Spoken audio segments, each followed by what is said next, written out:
Here's the instructional video for the snow angel technique on the floor.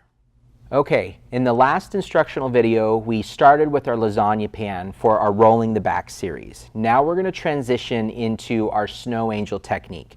Now, this is something that is so vitally important in being able to facilitate change for the back. And the reason that is because we have to keep in mind the body's three-dimensional. So the front of the body is just the front of the back side. And when people are having back pain, they get all sorts of great therapy, they do all sorts of other, gizmos and gadgets, and they just focus on what hurts on the back side of the body without addressing any of the front. And as we keep in mind that whatever is going on this front layering through here, if her shoulders are being pulled forward and pulled down because all of this tissue is tight on the front side, it lengthens and it stretches out all of that tissue on the back side. So to really facilitate change on the back side of the body, we have to get these front sheets and all of these front cables to soften so the back can go back into a more functional position. So all we're going to have our clients do is that after they've completed the lasagna pan technique, again, we're linking these things together, which is the key element that makes relief through rolling so different, is that we're incorporating a whole body methodology, is that she's going to just start going through a really easy snow angel motion. So as she starts to go through her snow angel motion, the big thing that we really need to keep in mind is that our clients need to be able to do this in whatever way is comfortable for them. So let's say I have a client who's dealing with a situation where this tissue on this anterior side is very, very tight. It actually might elevate that arm more forward ahead of that sagittal line. And so as she's going through that motion, we don't want to try to force the arm down into a position that it's not ready to be in a comfortable way. So the key is that she's going through these motions, we're going to just encourage our clients to make sure they're letting the arm go wherever it needs to go to accomplish this. And after doing this once or twice, or the third or the fourth time, what we're going to start seeing is that as this tissue continues to soften and open, the arm is going to start lowering down towards the floor. So that's a key element you might have to keep encouraging your clients to not get stressed out about the fact that they can't keep their arms down. So as Jenna were to do our bilateral snow angels 4 or 5 times, what we're going to shift to next is going to be the accommodation for someone who's dealing with a lot of shoulder tightness that just really is struggling. So as she's doing both arms at the same time, especially when she gets to about 90 degrees, what that does is that pulls all of this tissue tight across the front of the chest. And so if she needs a little bit of extra room, let's say on her left side, we're going to do our unilateral snow angels. So she would bring her right arm back down either on her abdomen or down on the floor by her side, and then she can continue with her snow angel over here, and as this right side now is not stretching the fabric tight, she actually might be able to lower this arm a little closer to the floor in a comfortable, natural way without increasing pain.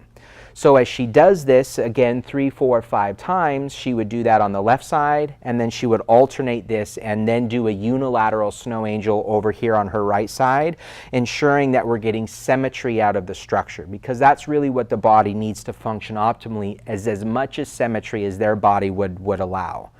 So after they do their unilateral snow angels, the next evolution of this is going to be what's called our alternating wing snow angel. So what she would do is that one arm would start down by her side here. The other arm is going to be up in this start position here, and now, nice and gently, stick her slow, she's going to alternate her wings, and we're going to see that we're going to call this our alternating wing snow angels. And so as she continues to do this motion, the benefit to this particular technique is that as her scapula are rotating against the roller, so again, the roller is putting pressure on the medial margin of that scapula, as one goes into upward rotation, the other goes into downward rotation, it starts to put different pressure amongst that fascial tissue in the musculature, and then as that pressure is differentiated, it gets the brain to start thinking and changing how it's going to have the motor out control any of those capacities. And so it's going to have a different impact than just the bilateral or the unilateral, and it really allows a differentiation for that neural mapping to be able to get cleaned up so it's not quite so muddy. So we would have them go through this variation again 4 or 5 times. And as you're working with your patients, 1 week you can give them bilateral. The next week, if you wanted to, you could give them unilateral. So you can see you can consistently have new information for them as you're working with your patients. So then the last variation that we're going to work with is going to be, we're going to add a little bit of feedback into the Golgi tendon organs where the pec major in particular attaches onto that sternum. So let's say we're going to work her left side. So her left side is going to go through her snow angel motion. She's going to find a spot where it feels a little tight into that motion. So Jenna, go ahead and find a spot where you're starting to notice a little bit of tension in this sheet. And as let's say she gets to right there, she's going to use her other hand. She's going to use her finger pads. The key with this is that we're not going to use the fingertips. This is going to be a technique that we're actually not digging into the tissue. What so much research is showing is that the nervous system actually responds just as equally to light, comfortable pressure as it does that deep tissue fascial mashing that so many people are used to doing. So she's going to take her finger pads, she's going to place them in the medial aspect of the sternum, and then she's going to go about just an eighth to a quarter of an inch over into all that tendinous attachment for the pectoralis major. From here, she's going to put just comfortable pressure into that tissue with her fingers, and nice and easy, she's going to work 4 or 5 small circles. And then after she works 4 or 5 small circles, she's going to move the hand up a bit more. She's going to work that snow angel up just a bit more to the next place of tension. And then nice and easy, she's going to soften her hand and she's going to work 4 or 5 small circles within that range. And that's going to help really facilitate some sensory information into the brain and really start distracting that nervous system as long as it's safe and comfortable. And then she's going to continue to work that as she works up to that sternum where the sternum connects to the clavicle, and that arm's going to continue to go up.